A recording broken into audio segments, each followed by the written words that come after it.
कानपुर की वो रात जिसने कानून वर्दी और सरकार तीनों को कटघरे में खड़ा कर दिया। जिस वर्दी को देखकर डर भाग जाता है, जिस नाम से अपराधी कांपते हैं, उसी वर्दी से एक नाबालिग बेटी कांप रही है। जी हां, कानपुर के सचंडी थाना क्षेत्र से आई ये खबर सिर्फ एक क्राइम स्टोरी नहीं है।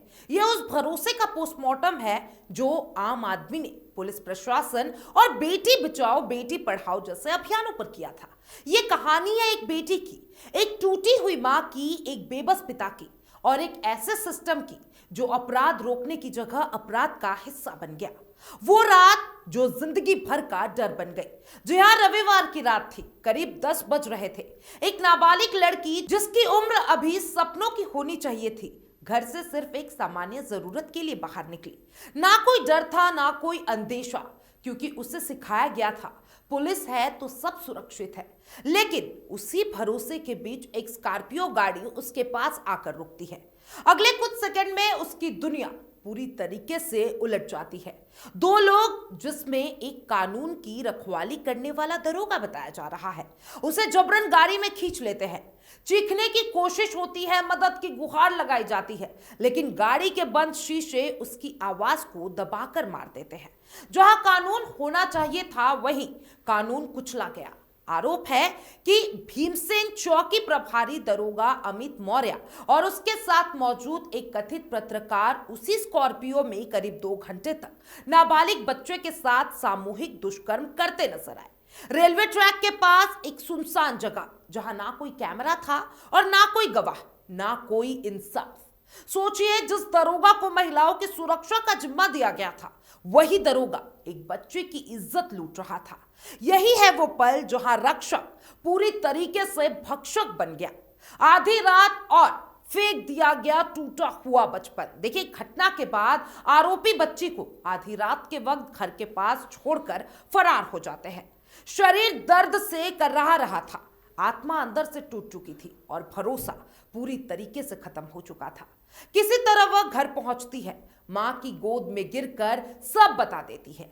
एक भाई जो अपनी बहन की आंखों में खौफ और बेबसी देख रहा था, डायल किया 112 पर फोन करता है और यही से एक और कहानी की शुरुआत होती है।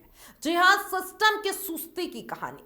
शुरुआत में ही सिस्टम की चूक साफ तौर पे दिखाई दी। देखिए, परिजनों का आरोप है कि पीड़ित के नाबालिग होने के बावजूद शुरुआत में पॉक्सो एक्ट नहीं लगाया गया, यानी एक बार फिर बेटी के साथ अन्याय हुआ। सवाल उठता है, अगर आरोपी दरोगा ना होता तो यही ढिलाई होती। इसी लापरवाही के चलते सचंडी थाना प्रभारी विक्रम सिंह को निलंबित भी कर दिया गया। लेकिन क्या निलंबन एक बच्ची के टूटे हुए भरोसे की भरपाई कर सकता है? देखिए, पुलिस महकमे में हड़कंप मचा हुआ है, लेकिन अभी भी आरोपी फरार है। मामला जैसे ही ऊपर पहुंचा, पूरे पुलिस विभाग में हड़कंप मच गया। दरोगा अमित मौर्य को निलंबित कर दिया गया, लेकिन वह घटना के बाद से लगातार फरार चल रहा है। 4 विशेष पुलिस कर्मियों की टीमें तलाशी में जुट गई है। दूसरा आरोपी कथित पत्रकार गिरफ्तार कर लिया गया है, लेकिन सवाल अब भी जिंदा है। अगर आरोपी आम आदमी होता तो क्या वह अब तक फरार होता? बेटी बचाओ के पोस्टर और हकीकत का साफ तौर पे फर्क देखने को मिल रहा है। सरकार मंच से कहती है बेटी बचाओ बेटी पढ़ाओ, लेकिन सचंडी की यह बेटी पूछ रही है, मुझे किससे बचाओ?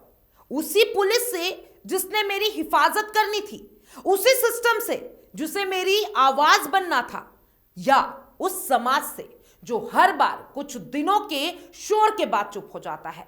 नारे बड़े हैं, लेकिन जमीन पर बेटी आज भी अकेली है, आज भी लवारिस जैसे है।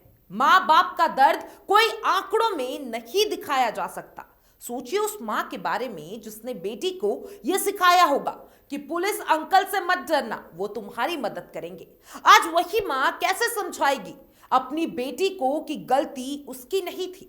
वो पिता जो बेटी की सुरक्षा का वादा करता है, आज खुद को सबसे कमजोर महसूस कर रहा है।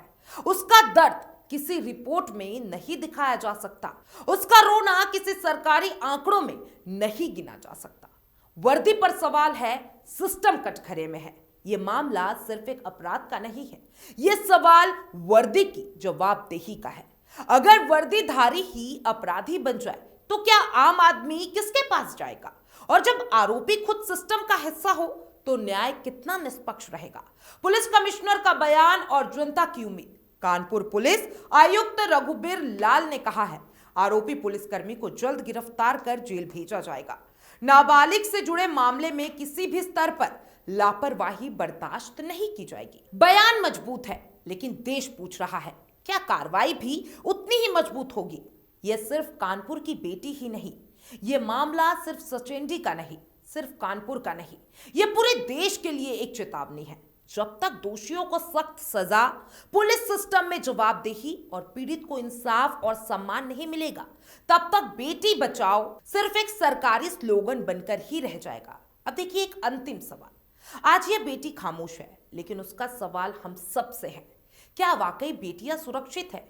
क्या रक्षक पर भरोसा किया जा सकता है? और क्या ये देश अपनी बेटियों को सिर्फ भाषणों में ही बचाएगा? क्योंकि अगर आज भी रक्षक भक्षक बन रहे हैं तो कल कोई भी बेटी सुरक्षित नहीं रहेगी, और तब तक ये सवाल हर घर का सवाल बन जाएगा। आप क्या सोचते हैं इस कानपुर की घटना के बारे में? मुझे कमेंट बॉक्स में जरूर बताइएगा, और तमाम ऐसे अपडेट्स के लिए एफएम न्यूज के साथ बने रहे।